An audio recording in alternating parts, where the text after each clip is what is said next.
Diffusés tous les jours que Diable fait, du lundi au vendredi de 10h à 11h, les nouveaux chemins de la connaissance sont réalisés cette semaine par Midia Portis-Guérin, avec aujourd'hui Jacques Vincent à la technique, et réalisés par Géraldine Mosna-Savoie, Mathilde Unger, Geneviève Méric, Claire Delnat, Marine Boistet, Adèle Van Rett.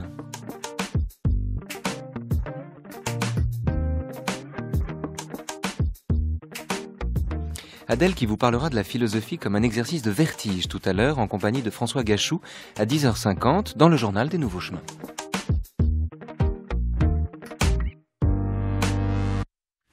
Quant à nous, c'est le début d'une semaine sur Rimbaud dans les Nouveaux Chemins de la Connaissance. Arthur Rimbaud, le passant considérable, l'anti-Descartes, la première véritable occurrence d'une liberté qui s'éprouve par le dégoût.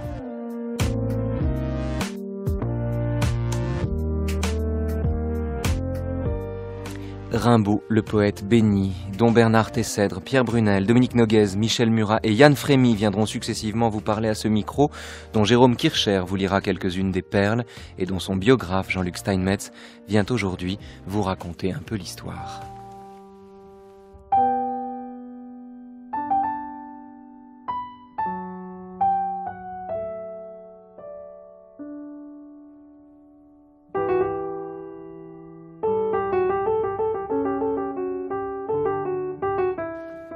Je meurs, je me décompose dans la platitude, dans la mauvaiseté, dans la grisaille. Que voulez-vous, je m'entête affreusement à adorer la liberté libre, et un tas de choses que ça fait pitié, n'est-ce pas? Je devais repartir aujourd'hui même, je le pouvais, j'étais vêtu de neuf, j'aurais vendu ma montre et vive la liberté. Donc je suis resté, et je voudrais repartir encore bien des fois. Allons, chapeau, capote, les deux poings dans les poches et sortons. Mais je resterai.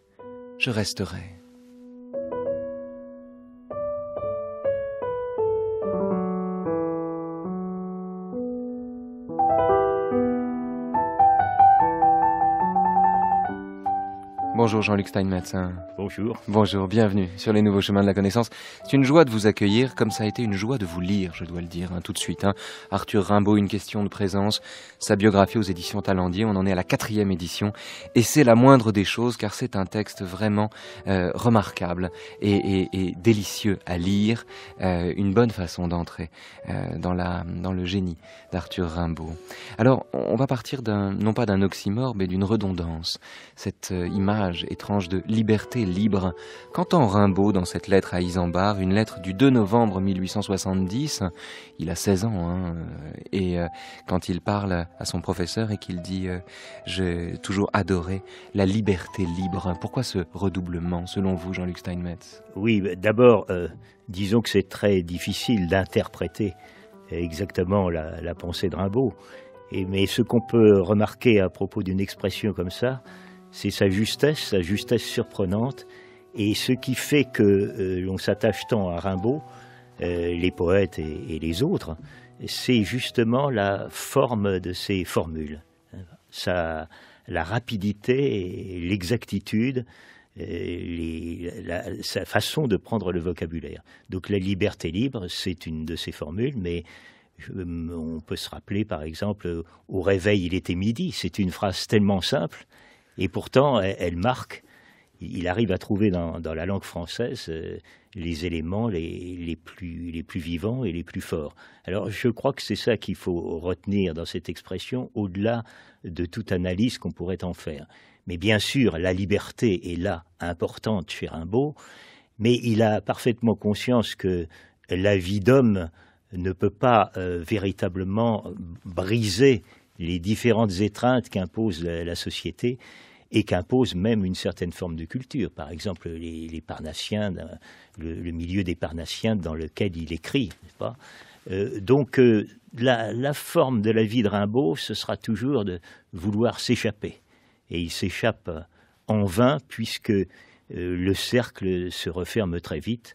C'est ce qu'on pourra voir au cours de cette émission. Ce que vous dites là, Jean-Luc Steinmetz, c'est exactement la raison pour laquelle je tenais à commencer par la lecture de cette lettre, où il dit qu'il veut partir et qu'il est resté, qu'il voudra partir et qu'il restera. C'est quelqu'un qui devance en permanence le fait de revenir constamment à son point de départ. Alors peut-être est-ce une façon pour lui de renouveler le départ, mais enfin, voilà quelqu'un qui toute sa vie a fait, non pas un mauvais usage de sa liberté, mais peut-être le meilleur usage poétique de sa liberté, mais qui, quand il vit sa liberté sur le mode de l'errance, du voyage, du vagabondage, de la bohème au fond, se retrouve constamment rappelé à l'ordre ou rappelé à un ordre blafard et sommé au fond de revenir dans les Ardennes funestes qu'il déteste tant. Comment expliquer ça, Jean-Luc Steinmetz? Ou comment, sans l'expliquer, peut-être au moins le comprendre un peu? Écoutez, il y a deux choses, je vois immédiatement deux choses. C'est chez lui une espèce d'automatisme de répétition qui fait que presque inconsciemment, il faut qu'il revienne au lieu, même, c'est pas simplement Charleville, c'est le lieu foncier, par exemple, de Roche, hein, qu'il déteste avec tous ses paysans, etc. Mais c'est le milieu maternel, et le rapport à la mer est un rapport de haine et d'amour qui restera toujours jusqu'à la fin, n'est-ce pas, jusqu'aux heures de la mort. Alors ça, évidemment, ça compte beaucoup. Et puis alors la deuxième chose que je vois, c'est que s'éveille très tôt chez cet homme, chez ce jeune homme, chez l'enfant d'abord, et puis chez le jeune homme, un désir de changer la vie, de transformer les choses, de transformer les rapports que l'on a au monde et aux êtres. Et en même temps, cela va tellement loin qu'il ne pourra pas réaliser cela. C'est-à-dire qu'avec Rimbaud, c'est une des choses qui nous touche le plus chez lui, il y a un désir qui vient par la poésie, qui pense se manifester par la poésie, mais qui, évidemment, avec de tels moyens, ne peut parvenir à satisfaire exactement ce qu'il veut. Mais est-ce qu'il n'y a pas dans les textes de Rimbaud, dans sa correspondance par exemple, notamment, des textes comme des lettres comme celles que j'ai lues au début de l'émission, et bien d'autres, la prescience de cet échec, le pressentiment d'un tel échec, qui expliquerait aussi peut-être le climat d'arrogance qui entoure sa personne et d'insolence souveraine ou désespérée qui peut le qualifier parfois? Alors, nous voyons l'échec, n'est-ce pas? Rétrospectivement aussi. Très souvent, nous voyons l'échec, comme nous voyons l'échec de la poésie de Mallarmé également. Mais il faut voir que chez tous ces créateurs, il y a quelques fragments d'impossibles, d'indicibles, qui ont quand même été arrachés. Et c'est ça leur réussite extrême. C'est-à-dire le parcours de Rimbaud va très vite, très loin.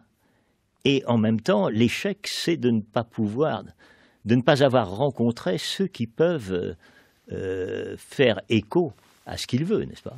Donc le rapport avec Verlaine, le rapport avec Nouveau est raté parce qu'ils ne sont pas à la hauteur de ce que veut promettre sa poésie. Celui que vous appelez Nouveau, c'est quelqu'un. Disons-le ici pour nos auditeurs qui n'auraient pas en tête toute la vie d'Arthur Rimbaud, Jean-Luc Steinmetz. Oui, c'est Germain Nouveau, bien sûr, hein, avec lequel il a vécu pendant quelques mois en Angleterre, puisqu'il a été à Londres une première fois avec Verlaine, et puis ensuite il y a eu ce fameux drame dont on parle, le drame de Bruxelles, et puis il est retourné de nouveau en Angleterre, et là il a eu comme compagnon Germain Nouveau, dont on ne parle pas assez d'ailleurs. Szerelem, szerelem, átkozott gyötrelem.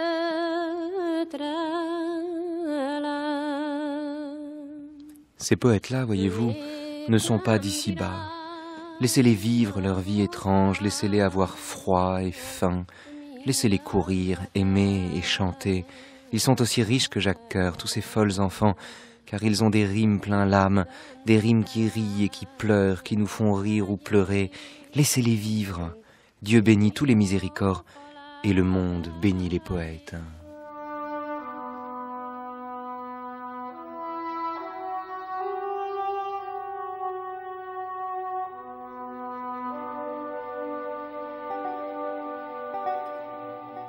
Jean-Luc Steinmetz est l'invité des Nouveaux Chemins de la Connaissance ce lundi au commencement d'une semaine sur Arthur Rimbaud.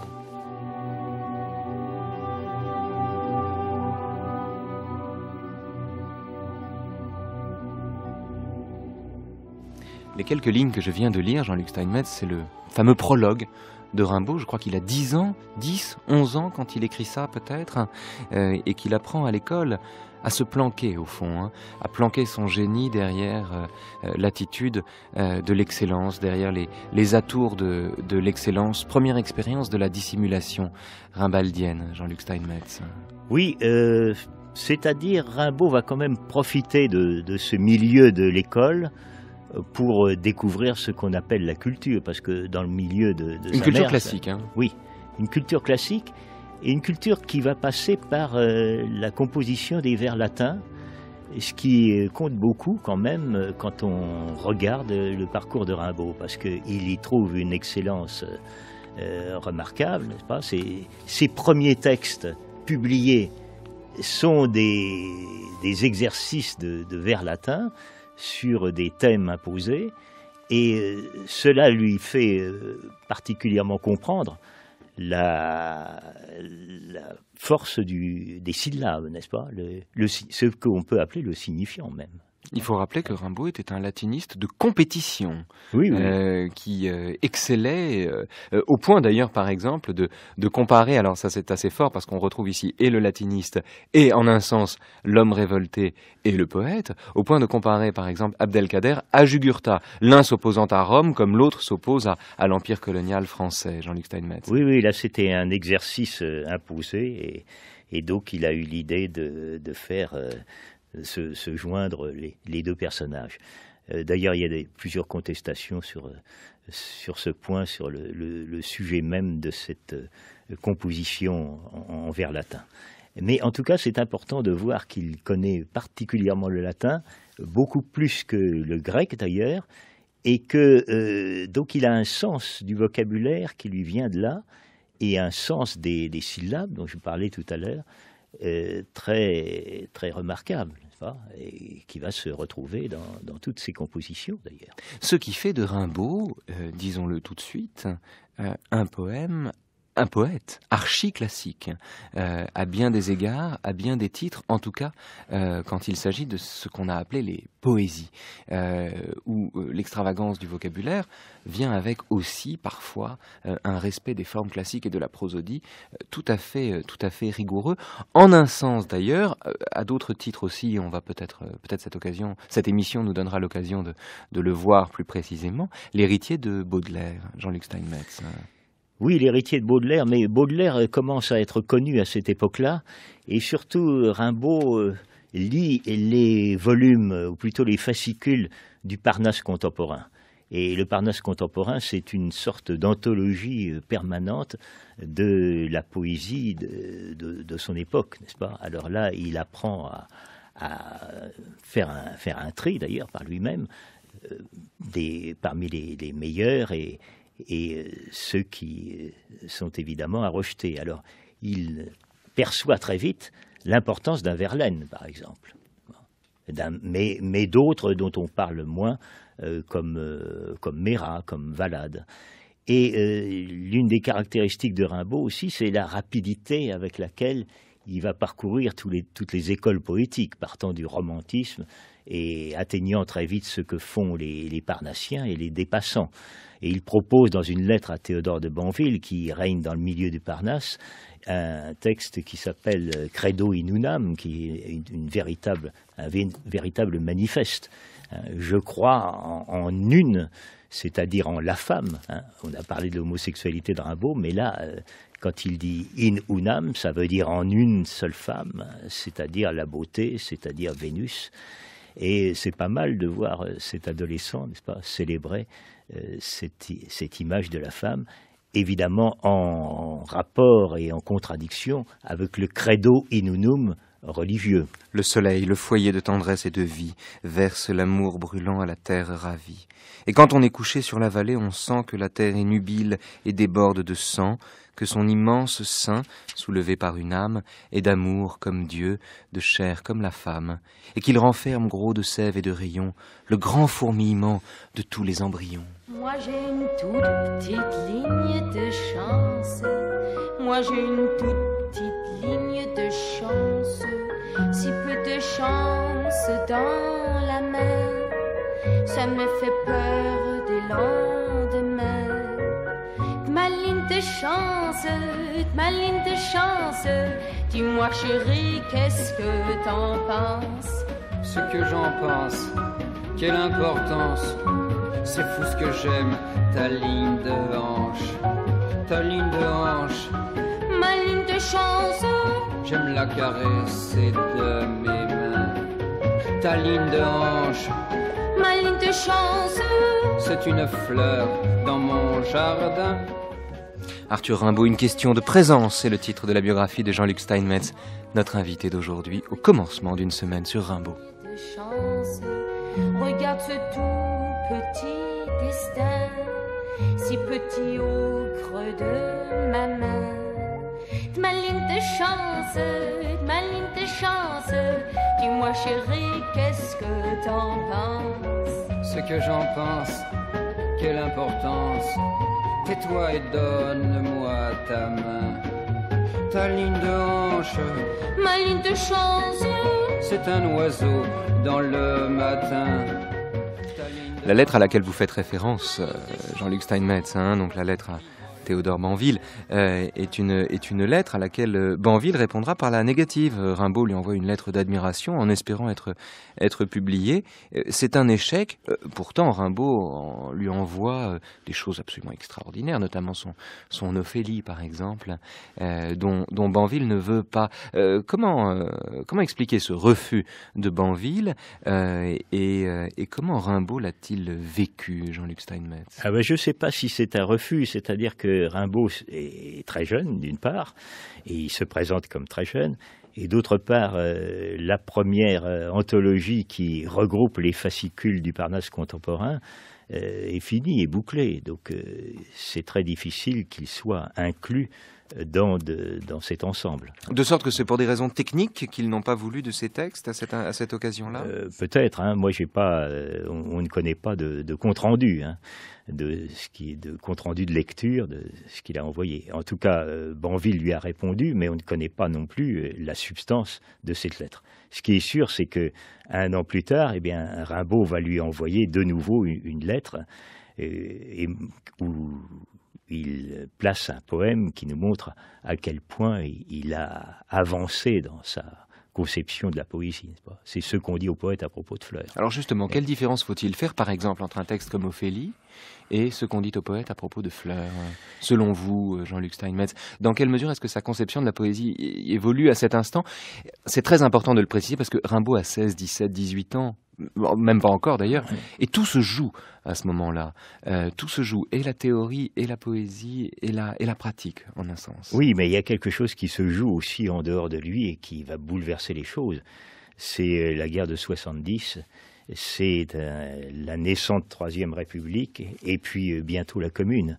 Donc il se trouve que la liberté libre de Rimbaud, elle va passer aussi de l'expérience individuelle à un rapport avec la communauté, avec la société.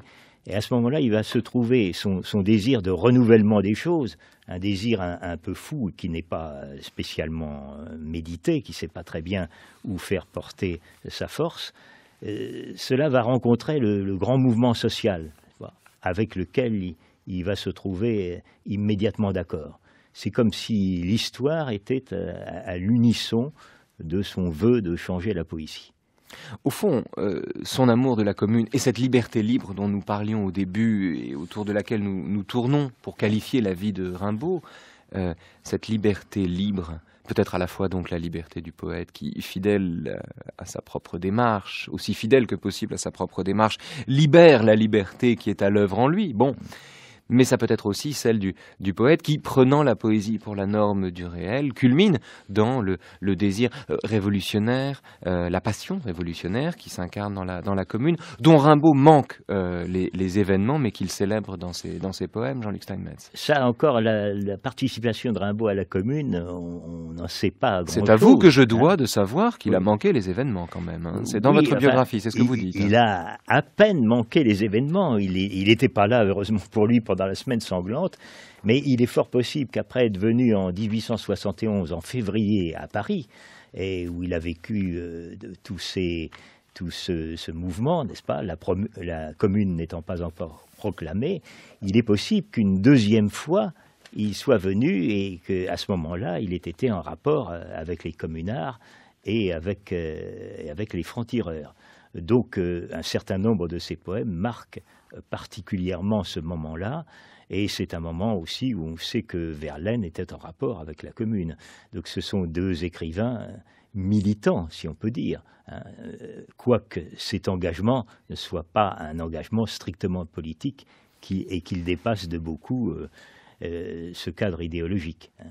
Mais là, il y a une coïncidence extrême et qui se marque par de formidables poèmes comme Les mains de Jeanne-Marie, par exemple, n'est-ce pas ? Les mains de Jeanne-Marie. Alors, en quoi ce texte-là est-il si singulier ? Il célèbre la Commune dans beaucoup de lieux. Les mains de Jeanne-Marie sont ces mains dont on fait, si j'ai bonne mémoire, je n'ai pas le texte sous les yeux, dont on fait saigner les doigts, ultimement. Un poème qu'on peut lire donc comme une longue métaphore de ce qu'est la Commune et de l'échec de la Commune. Ah, ce sont les femmes qui ont participé à la Commune, n'est-ce pas ? On peut penser à Louise Michel derrière cela, et toutes ces femmes qui étaient des militantes, donc des communardes. Le poème est tout à fait inscrit dans l'histoire. C'est-à-dire, il y a un certain nombre de poèmes de Rimbaud, chants de guerre parisiens aussi, particulièrement inscrits dans l'histoire, et on les retrouve dans les fameuses lettres du Voyant qu'il écrit aux alentours de la fin de la Commune.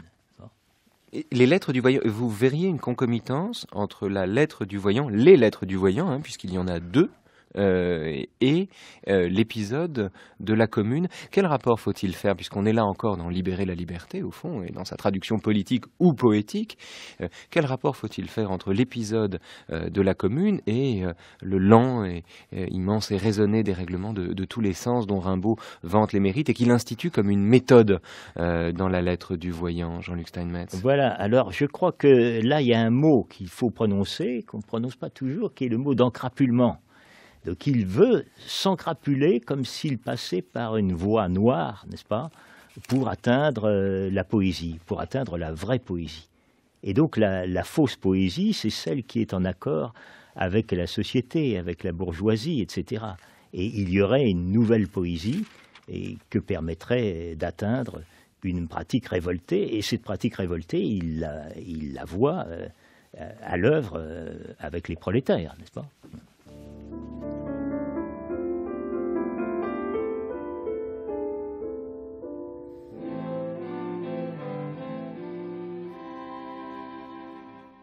La première étude de l'homme qui veut être poète est sa propre connaissance, entière. Il cherche son âme, il l'inspecte, il la tente, l'apprend. Dès qu'il la sait, il doit la cultiver, cela semble simple. En tout cerveau s'accomplit un développement naturel. Tant d'égoïstes se proclament auteurs. Il en est bien d'autres qui s'attribuent leur progrès intellectuel. Mais il s'agit de faire l'âme monstrueuse, à l'instar des comprachicos. Quoi ? Imaginez un homme s'implantant et se cultivant des verrues sur le visage. Je dis qu'il faut être voyant, se faire voyant. Le poète se fait voyant par un long, immense et raisonné dérèglement de tous les sens. Toutes les formes d'amour, de souffrance, de folie, il cherche lui-même, il épuise en lui tous les poisons pour n'en garder que les quintessences.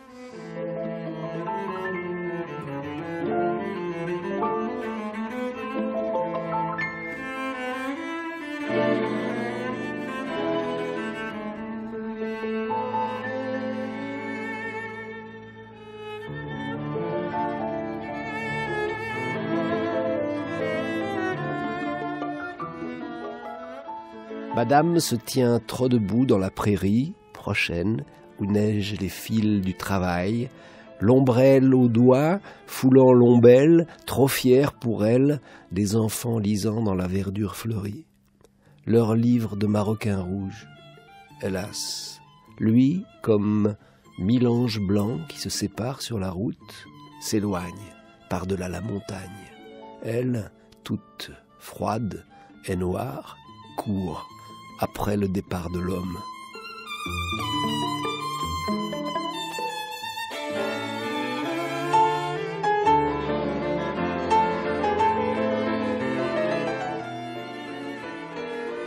On va s'attarder un peu, Jean-Luc Steinmetz, sur les deux textes qu'on vient d'entendre. Oui. La deuxième lettre du voyant, et puis la troisième partie de Mémoire, un texte dont vous faites grand cas dans votre biographie, Jean-Luc Steinmetz. D'abord, la lettre du voyant, cette étude de l'homme. Que signifie à vos yeux la référence aux comprachicos qui renvoie à Hugo, à la figure de l'homme qui rit? Rappelons que les comprachicos sont ceux qui tordent le visage, qui travaillent le visage au point de fabriquer un rire éternel. Ce sont les inventeurs de l'homme qui rit, qui fendent la bouche jusqu'aux oreilles. Pourquoi Rimbaud se sert-il de cette image? En quoi ce travail de torture d'individu sur le visage l'inspire et lui sert de méthode? Pourquoi, au cœur même de sa méthode, il situe les comprachicos, selon vous? Oui, il y a une question qui concerne la déformation même de la poésie. C'est-à-dire la poésie, jusqu'à maintenant, a vécu selon une certaine idée de l'harmonie, alors que lui, n'est-ce pas, veut aller du côté d'une espèce de baroque inquiétant et se rendre terrible, n'est-ce pas? Cette façon de prendre le vocabulaire à rebours implique aussi, ce qui va devenir très important pour lui, un acte de vie, mais un acte de vie en état de révolte, impliquant une transformation profonde de l'individu lui-même et de la société. Alors, ce qui est très important dans la lettre du voyant, c'est que on s'aperçoit que la poésie n'est plus simplement aussi un acte d'écriture, mais qu'elle doit répondre à une transformation intérieure. Certains penseront à l'ascèse. Lui pratique une espèce d'ascèse noire, n'est-ce pas, terrible. Et je reviens à cette idée d'encrapulement, qui lui fait atteindre un certain dépassement. En tout cas, il a l'idée d'un dépassement. Ce dépassement, on le trouve aussi dans la vision prométhéenne romantique. Mais ce dépassement permet de faire jaillir ou permet de montrer, n'est-ce pas, des parties insoutenables presque de la pensée et de l'individu. Il faut s'apercevoir qu'il nous place sur une espèce de limite insupportable. Simplement, cette limite insupportable, ce vœu de dépassement, que Baudelaire, lui, pouvait appeler l'infini ou l'inconnu, il n'est pas évident que ça va correspondre avec le sublime de la beauté. Ça va être tout à fait autre chose. Donc lui aussi s'avance vers un certain inconnu, qu'exprime bien d'ailleurs le cœur du pitre, n'est-ce pas? C'est-à-dire que là, il y a un épisode, peut-être... Le cœur du pitre, mais c'est un viol. Oui, oui.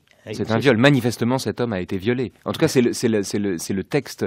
Le texte le laisse entendre avec tant de hurlements Et alors, prosodiques. Ce qui est étonnant, n'est-ce pas, c'est que ce viol peut-être de lui-même par des communards ou des soldats dans la caserne de Babylone, c'est que ce viol, il ne se révolte pas tellement contre, mais il en prend compte, n'est-ce pas? Il en tient compte. Et il s'aperçoit que cette voie sombre, dont nous parlera par la suite Georges Bataille, par exemple, eh bien, ça doit être aussi la voie de la poésie. Donc, il est en train de lutter, de mettre en place contre la belle poésie tout un dispositif, par divers moyens, qui seront l'encrapulement, qui seront la voyance, et qui seront l'hallucination simple et l'hallucination des mots. Mon triste cœur bave à la poupe, mon cœur est plein de caporal, ils y lancent des jets de soupe. Mon triste cœur bave à la poupe, sous les colibés de la troupe, qui pousse un rire général. Mon triste cœur bave à la poupe, mon cœur est plein de caporal. Oui, alors là, nous sommes dans... C'est l'enfer. C'est une sorte d'enfer. Mais ce qu'il faut voir, c'est qu'il profite de cet enfer, n'est-ce pas? C'est qu'il en tire quelque chose qui n'est pas de l'ordre d'une déploration. Il sait que c'est une des tendances de l'homme et il en fait quelque chose. Et il en fait cette poésie. Cette poésie, il la rebaptise le cœur supplicié dans la lettre à Isambard, la première lettre du voyant, non pas celle qu'on a entendue tout à l'heure, mais la lettre du 13 mai 1871, dans laquelle il dit « Je veux être poète et je travaille à me rendre voyant. Vous ne comprendrez pas du tout, je ne saurais presque vous expliquer. Il s'agit d'arriver à l'inconnu par le dérèglement de tous les sens. » Il n'a pas encore tout à fait trouvé la formule, hein, mais c'est là, il dit déjà « Je est un autre. » hein. Oui. C'est ici, c'est dans cette lettre-là qu'il le dit. Et il ajoute à cela donc le poème, le cœur du pitre, rebaptisé le cœur supplicié. Comment expliquez-vous, Jean-Luc Steinmetz, ce changement de titre chez Rimbaud et le fait qu'il le mette pour illustrer la démarche du voyant, justement? Nous parlions tout à l'heure de l'encrapulement, n'est-ce pas, des comprachicos, et voilà le supplice, le martyre du poète, qui renvoie d'ailleurs à Prométhée, hein, ça j'y reviens.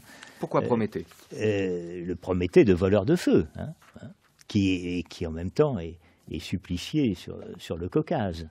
Et à partir de cela, eh bien, il y a quelque chose à apporter aux hommes. Ça, il a une idée très évidente que la poésie doit procéder à une métamorphose, doit procéder à un change. C'est peut-être ça qui va être mal compris des autres, du reste. Parce que jusqu'à maintenant, eh bien, la poésie se trouve dans un milieu esthétique. Et lui déplace l'esthétique du côté d'une éthique qui suppose la transformation profonde et quasi sacrificielle de l'individu. Justement, illustration. Jouet de cet œil d'eau morne, je n'y puis prendre. Ô canot immobile, ô bras trop courts, ni l'une ni l'autre fleur, ni la jaune qui m'importune, là, ni la bleue, a mis à l'eau couleur de cendre. Oh, la poudre des saules qu'une aile secoue, les roses des roseaux des longtemps dévorés, mon canot, toujours fixe, et sa chaîne tirée au fond de cet œil d'eau sans bord. À quel bout?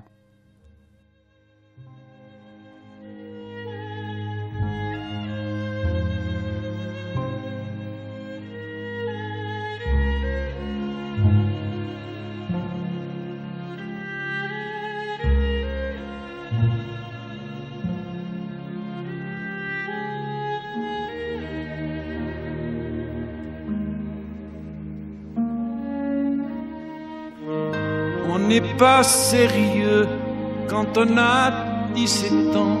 Un beau soir, foin des bocs et de la limonade, des cafés tapageurs aux lustres éclatants. On va sous les tilleuls verts de la promenade.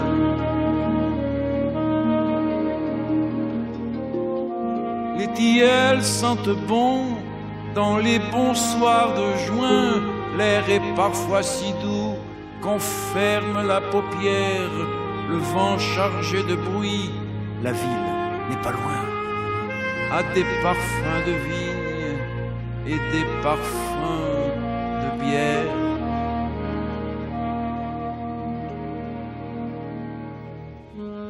Voilà qu'on aperçoit un tout petit chiffon d'azur sombre encadré d'une petite branche piquée d'une mauvaise étoile qui se fond avec de doux frissons, petite et toute blanche.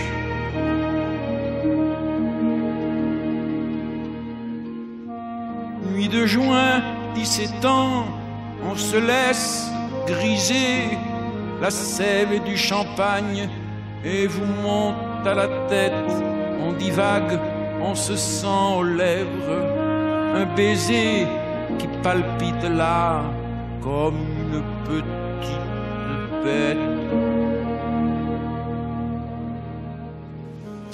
Jean-Luc Steinmetz, dans la première lettre du voyant, hein, la première, celle qui date de mai 71, donc je crois du 13 mai 71, oui. Rimbaud instaure un programme dont la radicalité surprend, un programme révolutionnaire, la façon qu'il a de conjurer tout ce qui s'est fait jusqu'ici et d'instaurer une nouvelle méthode, c'est de pratiquer donc ce lent, raisonné dérèglement de tous les sens, même s'il n'a pas encore ses adjectifs pour le qualifier. Mais il parle déjà d'un dérèglement de tous les sens. Voilà un homme qui institue un ordre nouveau par le dérèglement de tous les sens. Est-ce qu'on a raison intuitivement à cet égard d'en faire l'anti-Descartes par excellence, dont le projet était sensiblement le même, puisqu'il s'agissait malgré tout d'instaurer l'ordre nouveau d'une démarche véridique, sauf que l'ordre nouveau de Descartes reposait justement sur la découverte de quelque chose d'absolument ferme et assuré que toutes les extravagantes suppositions des sceptiques ne pourraient pas ébranler.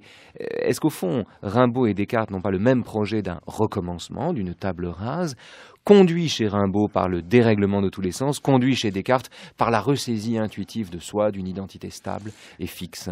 Mais vous savez, là, vous êtes dans deux domaines qui, malgré tout, sont très opposés. Vous voulez dire la philosophie et la poésie? La philosophie et la poésie. Bon, ça arrive parfois qu'il y ait un rapprochement avec Hölderlin ou avec Lucrèce. Mais je crois que la voix de Rimbaud n'est pas celle de la philosophie, même s'il évoque Descartes, évidemment. Hein. Il faudrait dire « on me pense », non pas je pense, il faudrait dire « on me pense ». Là, je vais me permettre d'intervenir au milieu de cette émission, n'est-ce pas?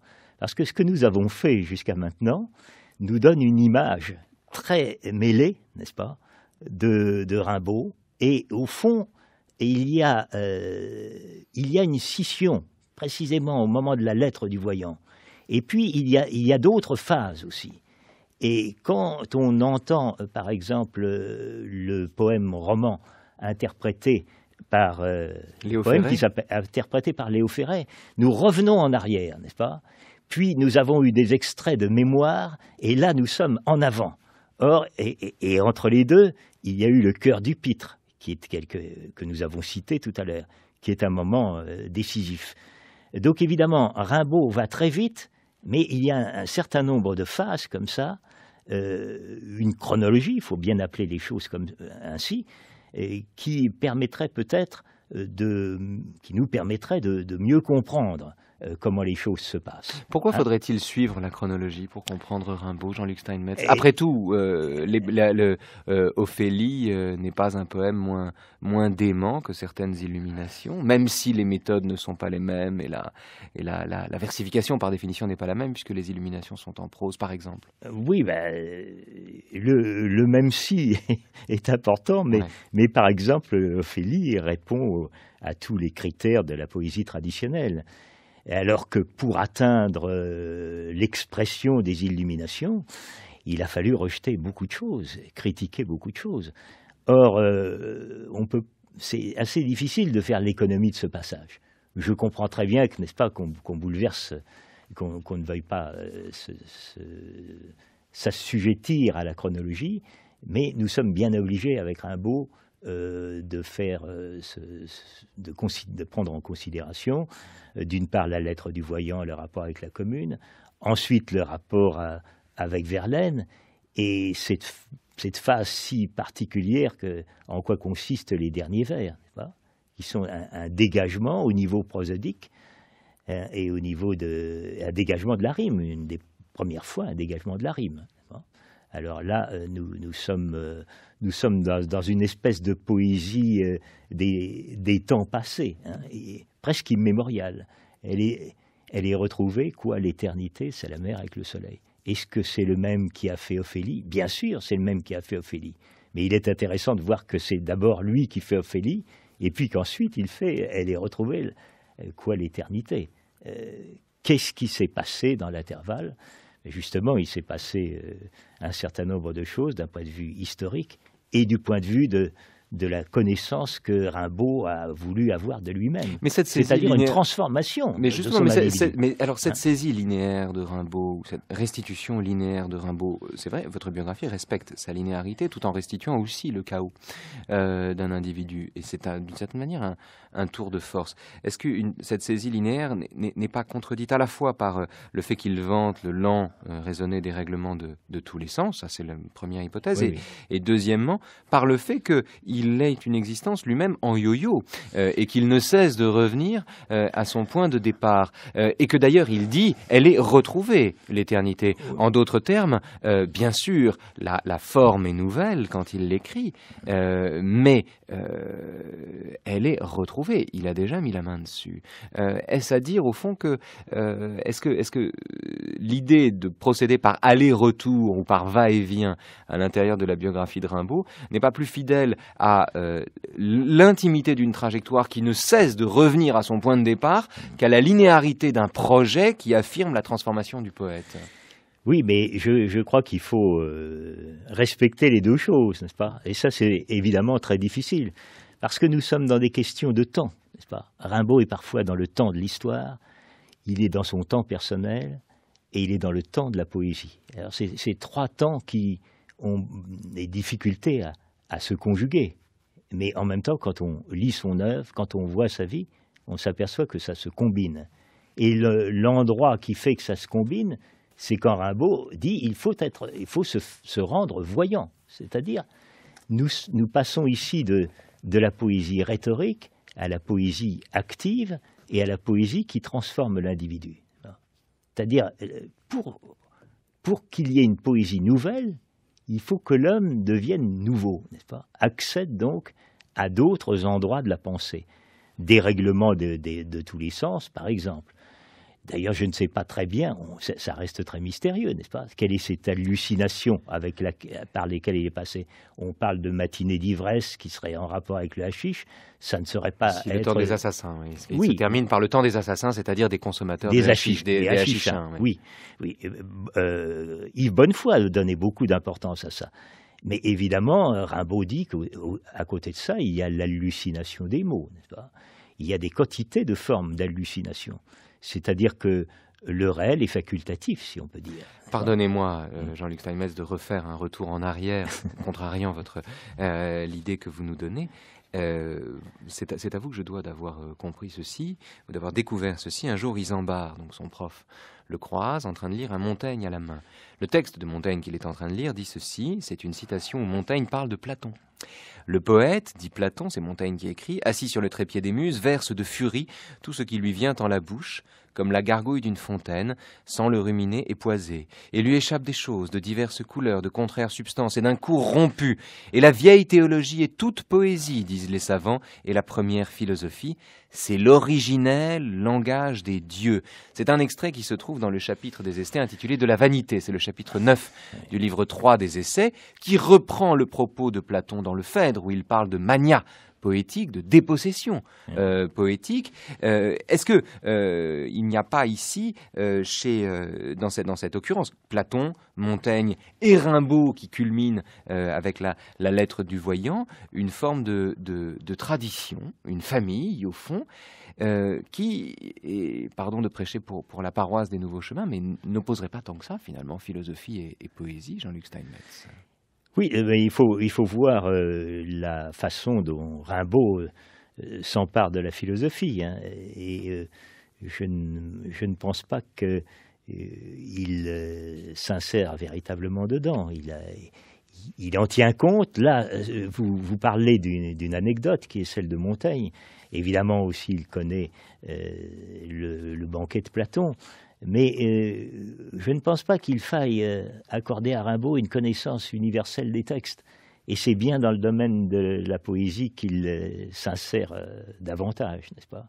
Alors, ce qu'il va former, le comble de ce qu'il va former, c'est dans les Illuminations et c'est dans le poème Génie ou dans le poème Conte.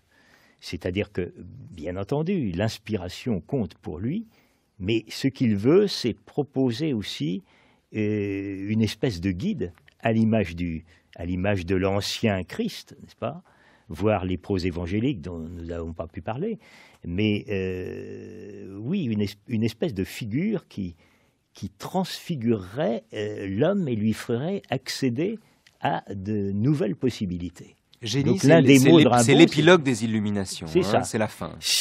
Oui, dans la mesure où on peut classer les Illuminations. Hein. Ce qu'il faut voir, par exemple, c'est que pour Rimbaud, il y a cette formule la vraie vie, il y a des formules comme ça. On a commencé l'émission ainsi, n'est-ce pas? La vraie vie est ailleurs. Bon, on avait parlé de la liberté libre. Bon, parlons de la vraie vie est ailleurs. L'amour est à réinventer.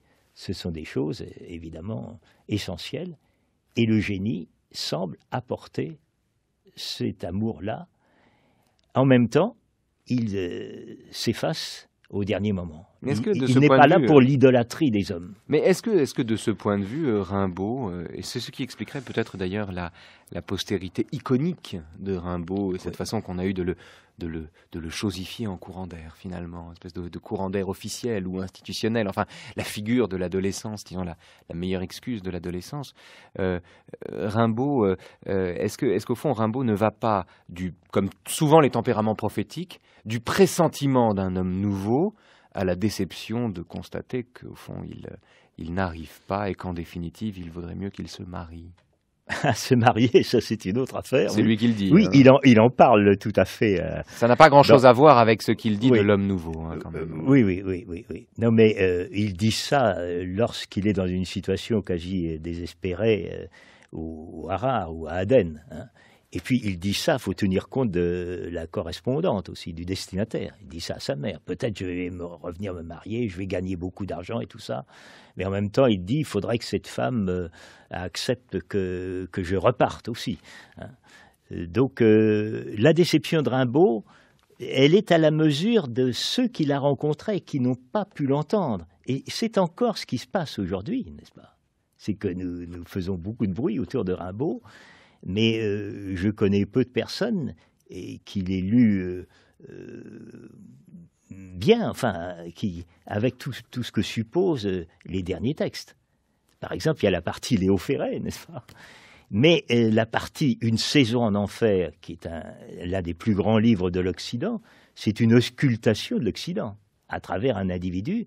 Alors, Rimbaud parle de lui-même, mais en même temps, il parle de tout ce qui est impliqué par un jeune homme qui va entrer dans la société, dans la vie civile à l'âge de 20 ans. Eh bien, nous aurons cette semaine, Jean-Luc Steinmetz, l'occasion d'évoquer Une saison en enfer, comme d'ailleurs les Illuminations. C'est au programme de cette semaine dont on se réjouit à l'avance. On va clore cette émission en évoquant par les textes. C'est Jérôme Kircher qui va le lire. D'abord Jacques Bonafé qui lit un télégramme, puis Jérôme Kircher qui lit un texte, une lettre à Isabelle, terminé par l'épisode que nous n'avons pas évoqué. Nous n'avons pas parlé de l'exil africain de Rimbaud. D'autres vies et d'autres émissions le permettront. Mais l'épisode ultime de l'amputation de Rimbaud, car Rimbaud est mort sur une seule jambe. Merci Jacques. Merci Jean-Luc, pardon. Merci. Marseille, 22 mai 1891, 2h50 du soir. À Madame Veuve Rimbaud. Aujourd'hui, toi ou Isabelle, venez Marseille par train express. Lundi matin, on ampute ma jambe. Danger mort, affaire sérieuse à régler. Arthur, hôpital Conception. Répondez. Rimbaud.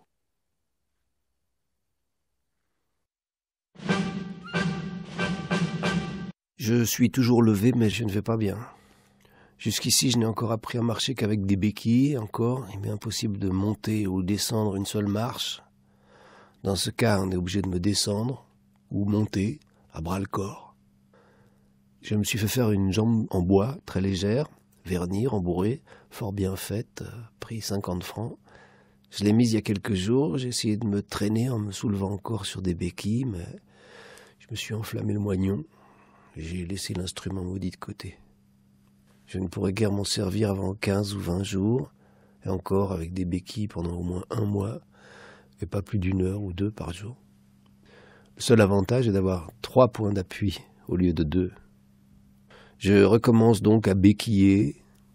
Quel ennui, mais quelle fatigue, quelle tristesse en pensant à tous mes anciens voyages, et comme j'étais actif il y a seulement 5 mois. Où sont les courses à travers monts, les cavalcades, les promenades, les déserts, les rivières et les mers? Et à présent, l'existence d'un cul-de-jatte. Car je commence à comprendre que les béquilles, jambes de bois et jambes mécaniques, sont un tas de blagues, et qu'on arrive avec tout cela qu'à se traîner, misérablement, sans pouvoir jamais rien faire. Et moi qui justement avais décidé de rentrer en France cet été pour me marier, adieu mariage, adieu famille, adieu avenir. Ma vie, elle est passée. Je suis qu'un tronçon immobile. Allez, on quitte le champ de bataille, on retrouve tout de suite le journal des nouveaux chemins de la connaissance. Adèle Van Rett. Bonjour Adèle. Bonjour Raphaël. Souvent, la philosophie naît de ces moments d'interrogation troublants où l'on réalise que rien ne fait sens, que les choses n'ont aucun fond et que si l'on est honnête avec soi-même, on sait bien que la plupart de nos questions ne trouveront jamais de réponse. Ainsi conçue, la philosophie est un exercice du vertige entre détresse et euphorie.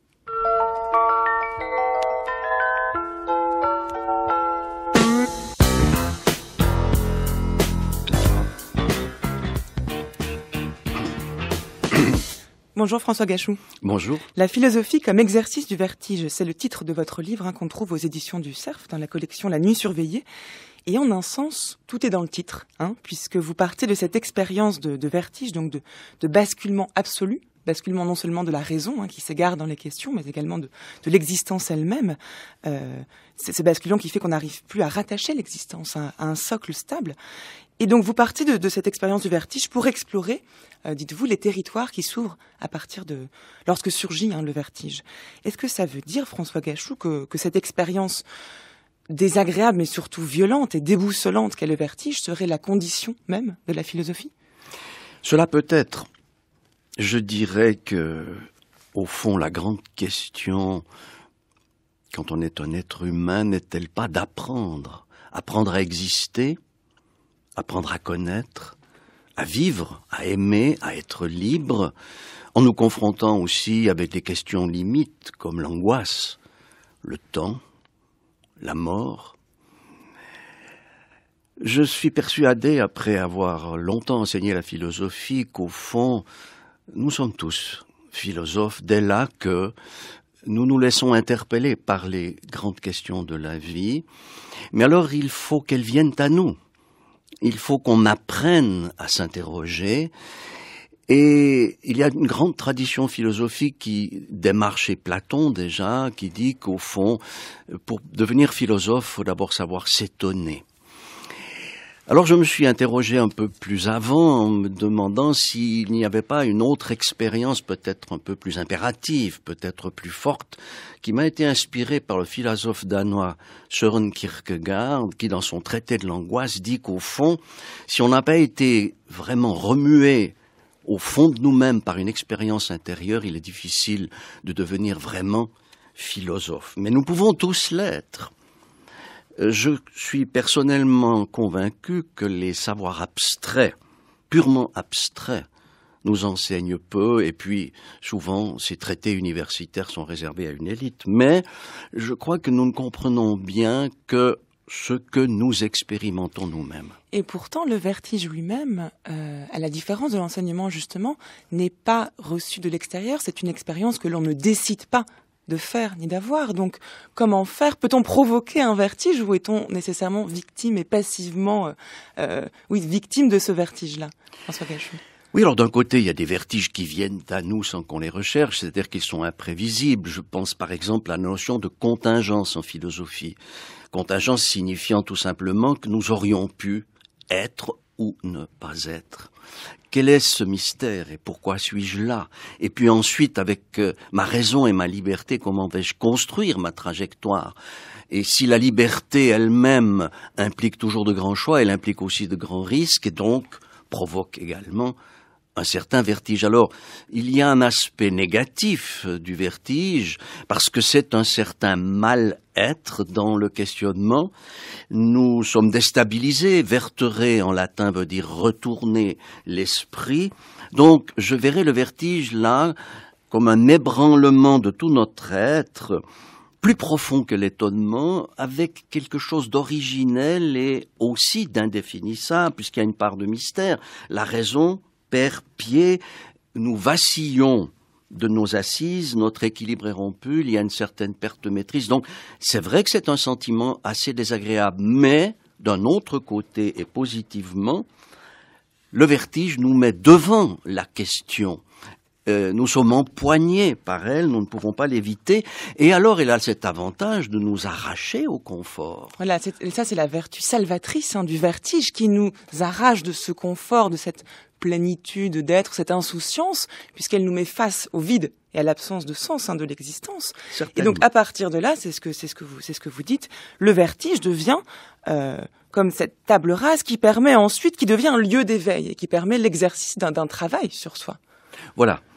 Travail sur soi dans le sens où cet arrachement à nos habitudes, aux conventions, disons à la platitude qui se déroule souvent dans nos vies, nous provoque à l'authenticité.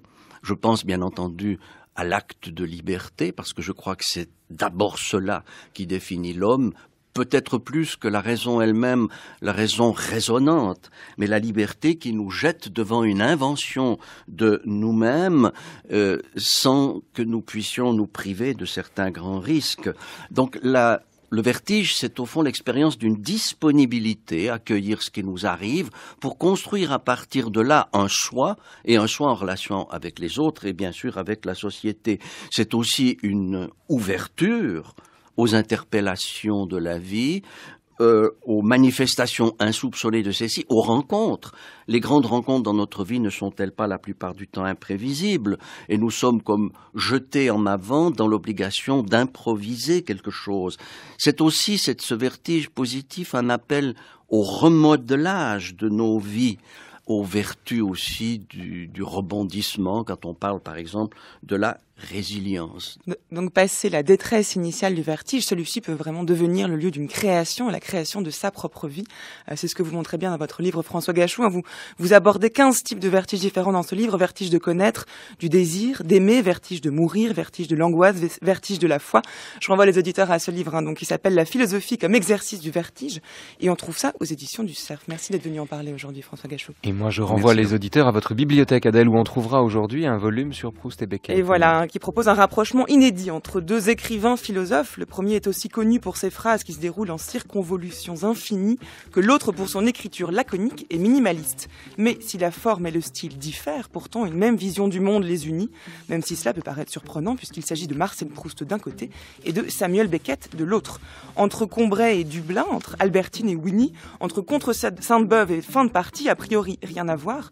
Et pourtant, nous dit François Bernard Michel, l'auteur de ce livre, les œuvres de Proust et de Beckett sont liées par un même humanisme, dont témoigne leur vulnérabilité.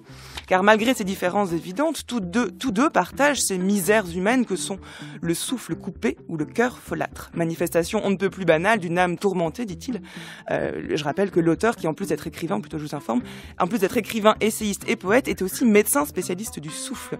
Pour ceux qui seraient encore sceptiques, je vous rappelle là pour le coup que le premier livre important publié par Beckett à l'âge de 25 ans était un essai sur Marcel Proust. Donc je vous laisse découvrir ce très beau livre intitulé Proust et Beckett, deux corps éloquents. On trouve ça aux éditions Actes Sud et l'auteur c'est François Bernard Michel. Voilà, merci à tous Rimbaud. Le vertige, Proust et Beckett, c'était l'expérience intérieure du jour. Une émission qui, si on l'avait enregistrée tout à l'heure, eût été toute différente. Les mots nous seraient venus selon d'autres hasards, d'autres nécessités. Vertige donc de ce qui aurait sérieusement pu ne pas être. Une émission que vous pourrez retrouver sur Internet à la page des Nouveaux Chemins de la Connaissance, où vous attendent comme tous les jours le téléchargement des émissions de la semaine, l'écoute en ligne des émissions précédentes, ainsi qu'une bibliographie aussi précise que possible. Un grand merci à Jérôme Kircher, dont la lecture nous accompagnera toute la semaine, à Théodore, dont la présence aujourd'hui fait bien plaisir, à Élodie, enfin, une rimbaldienne par excellence, dont vous n'aurez que le prénom, mais qui se reconnaîtra.